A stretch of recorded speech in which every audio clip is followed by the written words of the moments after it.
চলে এলাম আরেকটি রেসিপি নিয়ে। নমস্কার বন্ধুরা, হোম ক্যাপ্টেন চ্যানেলে সকলকে স্বাগত জানিয়ে আজ একটি নতুন রেসিপি আপনাদের সঙ্গে শেয়ার করছি।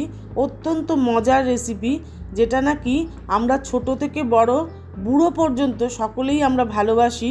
সেই একটা মজাদার রেসিপি তো বাড়িতে আমরা খুব সহজেই বানিয়ে ফেলতে পারি।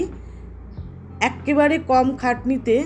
আমরা শুধু যে সিনেমা থিয়েটার দেখতে গেলেই খাই তা নয়, আমরা কিন্তু যখন তখন বিকেলেও কোনো অতিথি এলো অতিথি আপ্যায়ন করতে পারি, আবার নিজেরাও চায়ের সঙ্গে খুব ভালোই যায়। যেটা হলো পটেটো চিপস বা আলু চিপস বা আলু ভাজা, যেটা আমরা খুব মচমচে একটু মশলা দিয়ে খেলে আরোই ভালো। তো আলুগুলো এইভাবে পাতলা পাতলা করে কেটে নিলাম, নিয়ে একেবারে পরিষ্কার করে জলে ধোবো। কম করে 4 থেকে 5 বার ধুতে হবে। একেবারে জলটা যখন পরিষ্কার হয়ে যাবে সেই অবস্থায় জলটা ফেলে দিয়ে একেবারে ফ্রিজের ঠান্ডা জল, মানে কোল্ড ওয়াটার যাকে বলে, সেই কোল্ড ওয়াটার দিয়ে কিছুক্ষণ রাখতে হবে। বেশিক্ষণ না, 2-5 মিনিট। কোল্ড ওয়াটারও একবার ধুয়ে নিলে চিপসগুলো ভীষণই মচমচে হবে। এইবার এরকম একটা স্ট্রেনারের মধ্যে রেখে 2-1 মিনিট জলটা ঝরতে দেবো। আচ্ছা, এবারে হচ্ছে আমি তোয়ালে পেতে নিয়েছি। এরম ধরনের মোটা তোয়ালে বা কাপড় বা যে কোনো রান্নাঘরের রাখার জিনিস, সে তো এরকম আলু চিপসগুলোকে এরকম করে ছড়িয়ে দিতে হবে। পাখা চালিয়ে দিয়ে তবে কিন্তু এগুলোকে শুকোতে হবে। ঠিক এই অবস্থায় থাকুক এগুলো আধ ঘন্টা মতন। এর মধ্যে একটা মশলা বানিয়ে নিই।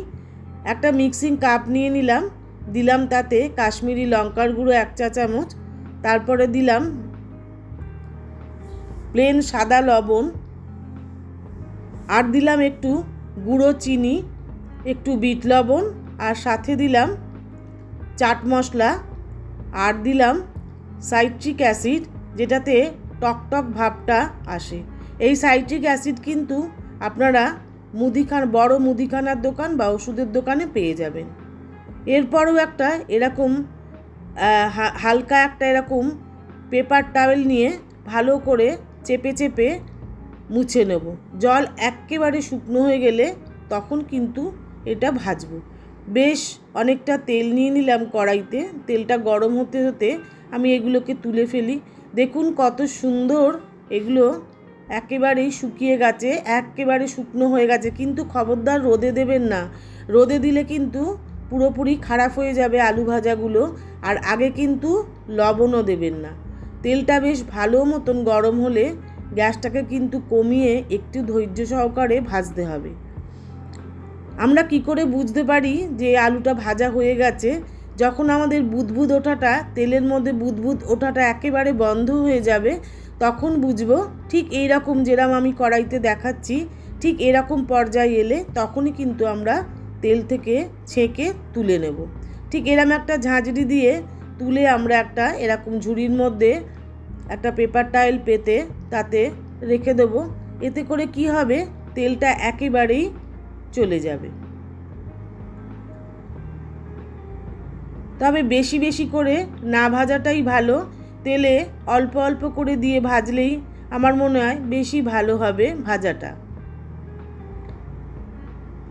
আর সব সময় গ্যাসটাকে একেবারেই সিমে করে রেখে ভাজতে হবে, নাহলে লাল হয়ে যাবে আর ভেতরটা নরম থাকবে, যার জন্য পরে আর চিপসটা ভালো হবে না খেতে। তো এবার আবারও আরেক দফা দিয়ে দিলাম। ঠিক এইভাবেই ছড়িয়ে ছড়িয়ে এরকম একটা ঝাঁঝরি দিয়ে ভালো করে করে ভেজে নেবো, নেড়ে চেড়ে নিয়ে। আবারও বুদবুদ ওটা বন্ধ হয়ে গেলেই আবারও তেল থেকে ছেঁকে তুলে নেব। ভালো লাগলে কিন্তু অবশ্যই একটা সাবস্ক্রাইব করে দেবেন, আর একটা লাইক ও কমেন্ট করতে কিন্তু ভুলবেন না। তৈরি হয়ে গেল একেবারেই মচমচে আলু ভাজা বা পটেটো চিপস। প্যাকেটে ভরে নিলেই কিন্তু একেবারেই দোকানের মতন। এত সহজে আর এত কম খাটুনিতে এত সুন্দর একটা জিনিস হয়ে যায়। আর এই যে একেবারে ঠান্ডা হয়ে গেছে আমার আলু চিপসগুলো, এইবার কিন্তু মশলাটা মিশিয়ে নিতে হবে। গরম অবস্থায় কিন্তু কখনোই মশলা দেবেন না, তাহলে কিন্তু প্রথম একটু শক্ত থাকবে, তারপরে কিন্তু একেবারে নরম হয়ে নেতিয়ে যাবে। এবার একটা কন্টেনারে ভরে রেখে দেবো, যখন ইচ্ছে তখন আমরা খেতে পারবো। বাচ্চা থেকে বড় সকলের যেটা প্রিয় সেই আলু চিপস ভেজে এই রকমভাবে রেখে দিলে কিন্তু খুব ভালো থাকে অনেক দিন পর্যন্ত। আজ তাহলে এইটুকুই থাক, পরের আর একটা ভিডিওতে অবশ্যই দেখা হবে।